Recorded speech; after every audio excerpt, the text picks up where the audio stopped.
Sustainability is no longer a nice to do, it's a must do. Hmm. It's transforming your industry, and people are making their buying decisions based on those practices, and it leads to a competitive advantage. Hmm.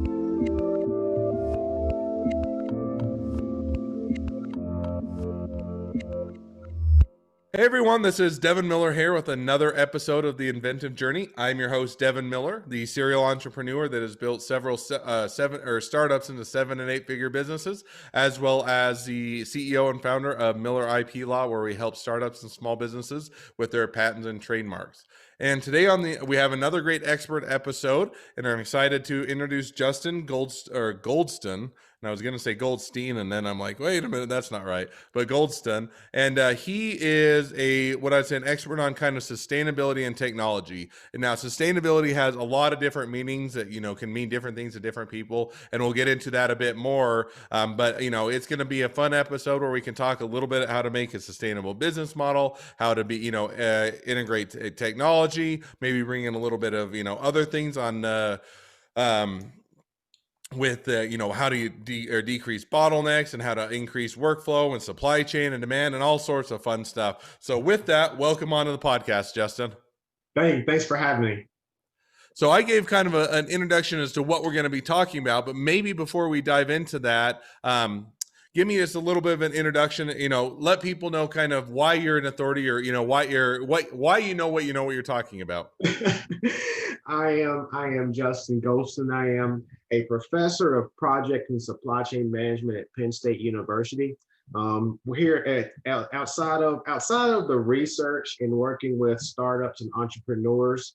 We also work closely with organizations on a emphasis on the triple bottom line, which is the emphasis or focus on the people, planet, and profit, and how that can lead to a competitive advantage and how that can lead to increased profitability. Conventional thinking leads to, okay, if I have a lot of investments into healthcare for my employees, if I give them unlimited time off and things like that, that's going to have a negative impact on my bottom line. But research has shown that in the long term, that has a positive impact, and those organizations that have that approach beat their competitors year over year. So that's one thing that we focus on, and that's one thing that we demonstrate to startups and entrepreneurs. Awesome. No, and I think so. Now let's dive into it, just because you already started giving intros to what you do. But if I were to look at sustainability, at least in my mind, it can mean different things to different people, right? In the sense that I can think of sustainability as, hey, recycle. I can think of sustainability as go green and the Green New Deal and AOC, and not get into politics by any means.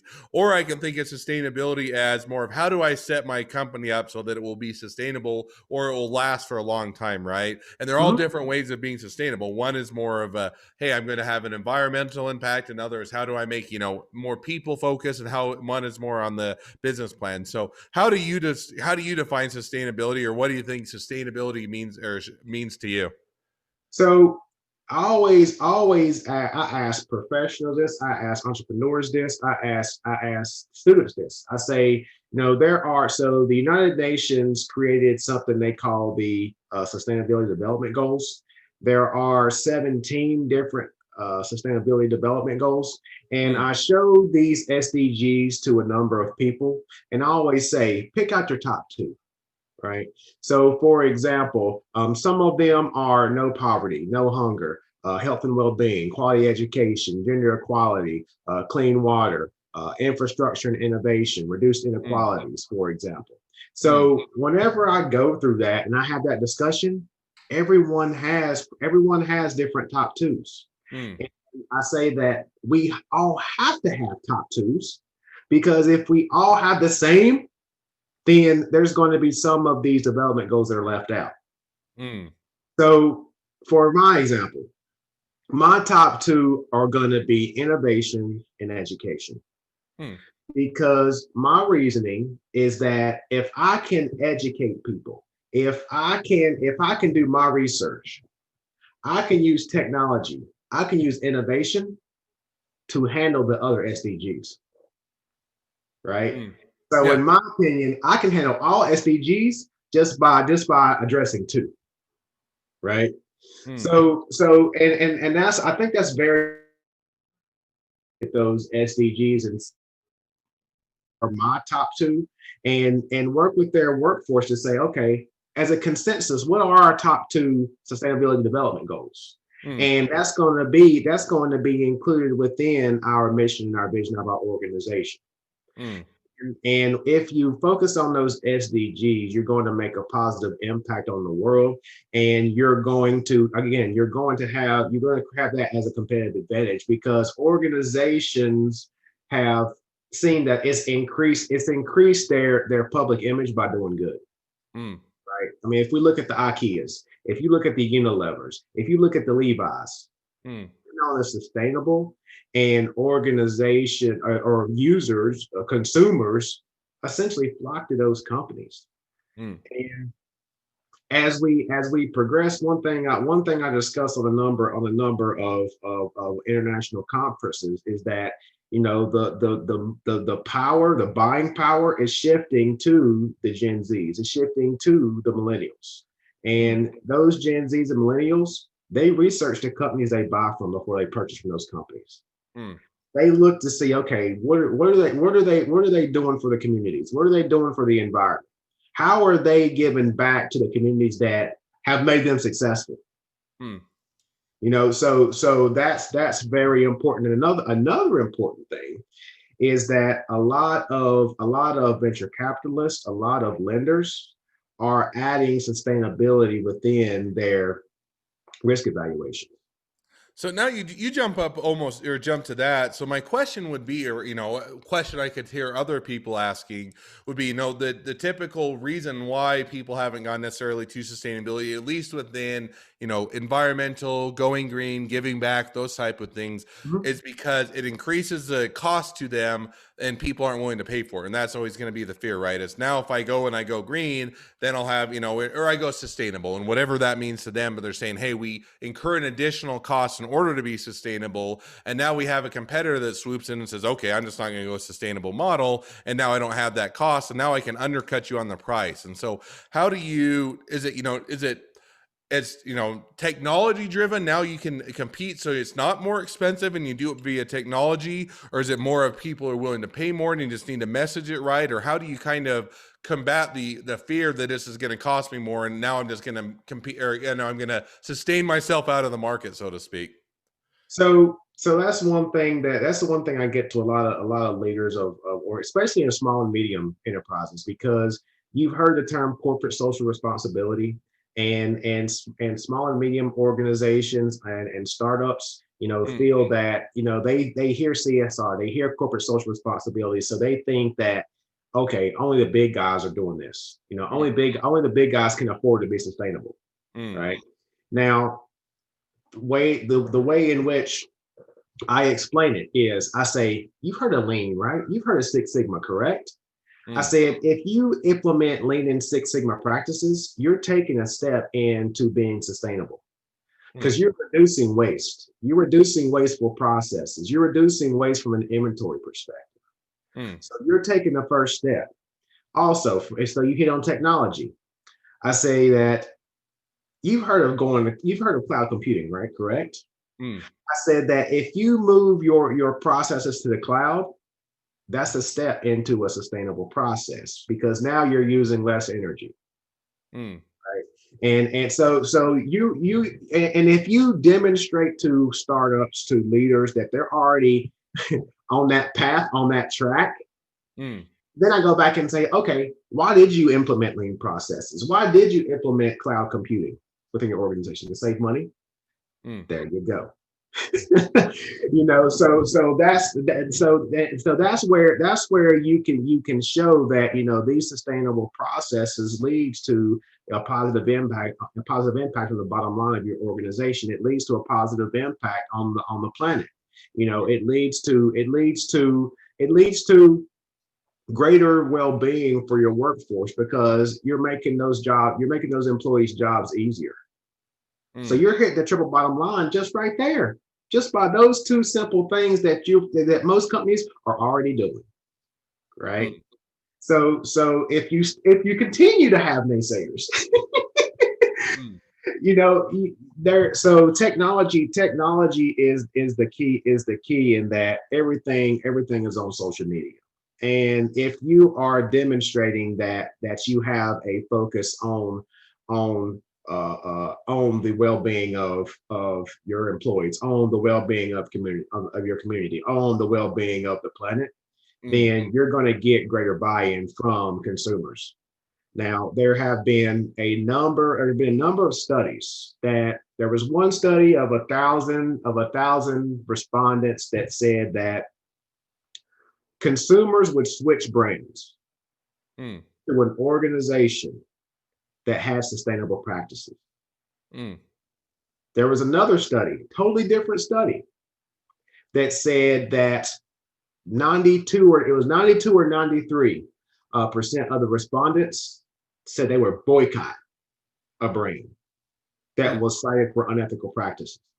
mm, So you as an entrepreneur, you as a startup organization, you can say there's a risk by not implementing some of these sustainable practices. Now you don't have to go green and have a green factory that operates on solar energy. But if you're making those steps, if you're able to demonstrate those steps.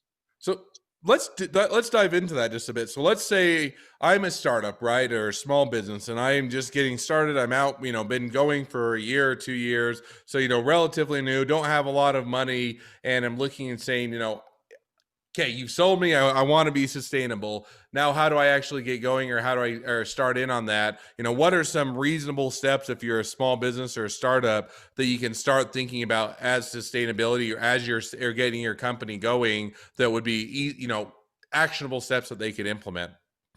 I would say the easiest actionable step is that link. So first off, you would have to create a sustainability roadmap, Mm, right? And in my opinion, now I would say that the first step in that is to create that lean strategy, to create that lean thinking, to create that lean environment within your organization. And that lean thinking within your organization, that lean culture, mm, will be focused on reducing wasteful activities. It would be focused on reducing waste from an inventory perspective.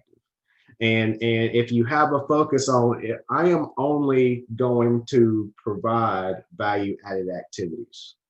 If it mm, does not provide value to my client, if it does not provide value to my workforce, if it does mm, not provide value to the planet, I'm not doing it, mm, right? And if you have that mindset, you're going to be cutting the fat out of the organization, mm, right? So Jack Welch popularized, I mean, lean and the Toyota production system and total quality management has been around for decades. It was created in Japan, but Jack Welch brought it over to the U.S. and mm, popularized it within GE. mhm, And he kind of made it mainstream from a leadership perspective. mm, Where he kind of in a way moved it out of the manufacturing realm and made it to a mindset. mm, And again, if you take it and you translate that mindset from the CEO of the century, mm. noted by many people, right? And you translate that mindset to sustainability, then that's going to be the first step. And I Well, think that, go ahead. so I'm going to push a little bit. So if you're to give the top three actionable steps, saying, hey, if any startup should think, maybe not all three of these fit you, but if you were to at least do one of these, that'd get you on the path. What would be those three steps? Step one is create that lean culture. Mm, Okay. If you mm, create that lean culture, then all of those processes I just rambled about will fall, will fall into place, right? mm, You're going to be able to remove that waste. You're going to be able to create those value added activities from your organization. Okay. The Okay. second Step step, one is create a lean culture. Got it. Now, what's my second step, or what's my second actionable tip? second step is to expand that lean thinking outside of your four walls. Hmm. So expand it out to your vendors, expand it out to your customers. Because that sustainability, that reduction of waste goes outside of your organization, and that's where you're going to make that greater impact on the planet, on the communities. Okay. So one is we've got the culture, and I said, okay, now we've got the culture, and two is we send or take it out to what would be our vendors. Third one. Continue transparent Include transparency and continuous monitoring. Okay. So transparency means that I am publishing and I'm putting my lean processes and transparent to my customers and my vendors. Mm. And I'm continuously monitoring it to say, okay, how can I make this better? How can I make this better? How can I make this better? And I lay out those 3 steps because those 3 steps cost very little. Mm. It Okay. costs you resources and time. Right.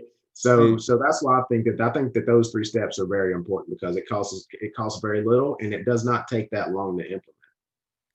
So now I'm going to shift complete gears, because one of the other things we talked about, and it's one, and I mentioned on the podcast before. So I've got 4 degrees, which my wife always says is 3 degrees too many. But one of them I got was an MBA degree. And, I thought it was interesting. One of the classes you take was more on, workflows and how you identify the bottlenecks and those type of things. So maybe for a couple minutes, let's shift the conversation just a little bit. And so now if we were to talk more about kind of supply chain and demand type of things, if you're to, because one of the things I always, if you're a startup, you always have more things to do than time to do. And even as a big business, but especially as a startup, you always have more things. And so you never really get into, you're just running and trying to keep all the balls in the air and you're juggling, and you never really focus on how do you actually make processes more efficient or get rid of inefficiencies or bottlenecks or anything else, because you're just trying to keep up. So if you're to jump over to now kind of more of the supply chain type portion of it, what would be, how do you start to identify bottlenecks? How do you start to figure out what is kind of that low hanging fruit that allows you to be more efficient as a business? So I think that, whenever I consulted with manufacturers and distributors for about 20 years. And whenever we would go into an organization, one of the first steps we would do is to create process maps and value stream maps. So the process maps are essentially the steps. So and you do not create a process map for your entire organization, right? You create a process map for order to cash. So the time the order gets placed to the time that it gets picked to the time that it gets shipped out to the customer. Then you also include the invoicing process in some cases. Now, some organizations will keep that accounting process and finance process separate. But it depends on the organization, or you would do it from the time that you place that purchase order to the time that you receive that material and put it away. So you have those work streams, if you will, that you map out, and you do each one of those steps from a process map perspective. Now you take that additional step and you do a value stream map where you do a time study to say, okay, for this step, it takes this long to perform this process, right? Now, between step A to step B, it takes this long, right? And then step B takes this long. Between step B and step C, it takes this long, right? So you map out all of those times, and then you also would map out the percentage that process is complete and accurate. Okay. Now, if you were to map out all that, once you map out a process, so again, order to cash, you are going to see very quickly where your bottleneck is in seconds, because it's going to say, man, it takes me an hour and a half to do that process. The whole process only takes 3 hours. And maybe, but then you say maybe that hour and a half that's the value that we drive into, and it's every worth. Or you're saying, hey, that takes an hour and a half, and that really doesn't give any value to the product. What can we do to adjust it? Yes. So I like that idea. Yeah, so the value stream mapping is very, very, very important. And another thing, Doesn't cost you anything. It costs you time and resources to map that out, and that provides insight to so much invaluable information because you're mapping out that current state, and then you say, "Oh man, there's this bottleneck here." Right now, you say, "Okay, how do I eliminate that bottleneck? How do I reduce that time? How do I reduce the number of errors in that process?" Now you create a future state map of that same exact process. Map is mapped out. You change the process. Now you monitor it, Mm. and now you're reducing waste. Now you're saving money. And everybody wants to save money. So now I'm going to go. So we're reaching towards the end of the podcast, but I want to say, so if you were to give two questions, and we'll hit on number one, we talked a little bit about technology, and that almost kind of goes everything. You could reduce bottlenecks via technology. You can increase sustainability via technology and a whole bunch of things. But what would be the number one technology if you were to implement to say would be helpful for startups or small businesses to look at or to implement? Any thoughts on a technology they should look at? So I would say that you have to assess your digital transformation maturity. And the reason why I say that is that you'll have startups that are working off of Excel. You'll have startups that are working off of QuickBooks. You'll have startups that have some type of lower level ERP application, right? So the first step is to assess what your digital transformation maturity is, and to look at an enterprise application. Okay. You're not going to be able to survive with Excel forever. You're not going to be able to survive off of QuickBooks forever. I know a little bit about that. I wrote a book on it. So you're not going to be able to, but you have to plan for growth. As a matter of fact, for those entrepreneurs that are looking to be acquired, I went into startups. I went into smaller organizations that are implementing ERP systems to be more appealing to investors, to venture capitalists. Right. All right. So ERP, figure out what your technology maturity level is, and then identify kind of what's the next step in the maturity or how you can further evolve. So last question I'm going to ask before we wrap up is, if you were to say the one thing that people are to take away, if they take away nothing else, if they only caught this 30-second clip of the podcast, what would be the one thing to think about as far as sustainability, as far as supply chain, as far as delivery or anything else? What would be the one takeaway you'd want them to take? I would say sustainability is no longer a nice to do, it's a must do. It's transforming the industry. And people are making their buying decisions based on those practices, and it leads to a competitive advantage. All right. Hey, I think that's great advice. Well, as we wrap it up now, people want to, and you mentioned you've written a book. I think you've done a lot of different seminars and speakers, and you're all over the place and doing lots of stuff to promote sustainability. People want to find out more about you. They want to reach out to you. They want to hire you as a speaker. They want to hire you as a consultant. They want to pick your brain. They want to read your book. They want to be your next best friend. Any or all of the above. What's the best way to connect up with you? Hopefully all the above, but the best way you can connect with me is going to be on LinkedIn. I'm on LinkedIn often. I try to share my knowledge as much as possible to as many people as possible, and LinkedIn is the platform in which I've found the best way to do that. So best way to reach me is on LinkedIn. All right. Well, I'll everybody certainly check out, and I think it's just LinkedIn, and then it's just Justin Goldston, and you should be able to find Justin. And certainly connect up, find out more about sustainability, about how to make your company even a heads and tails above everybody else, and how to get prepare it for the future and the present. So thank you again for coming on, Justin. It's been a pleasure. It's been fun. Now, for all of you that are listeners, and if you want to apply to be either you're an expert and want to share your knowledge, or you just want to come on and tell your story, feel free to go to inventivejourneyguest.com and always apply to be a guest on the podcast. If you're a listener, make sure to click subscribe so you can listen to or get a notification as all the new awesome episodes come out. And lastly, if you ever need help with patents and trademarks, feel free to reach out to us at Miller IP Law. Thank you again, Justin. Appreciate you coming on and sharing a little bit of knowledge. All right. Thanks for the opportunity. Hey, if you enjoyed this episode of The Inventive Journey, make sure to go and check out Startups Magazine. They're an awesome magazine and podcast centered over in the UK. And if the magazine is a digital and print magazine where they focus on tech startups and entrepreneurs, and they also have a focus on female founders and women in tech. So if you want to check out their magazine, either digital or print, it's Startups Magazine, startups with an S, magazine.co.uk. And you can also look at their podcast, which is called The Serial Entrepreneur. So go check them out. They're awesome, and definitely if you like this episode, you'll like them.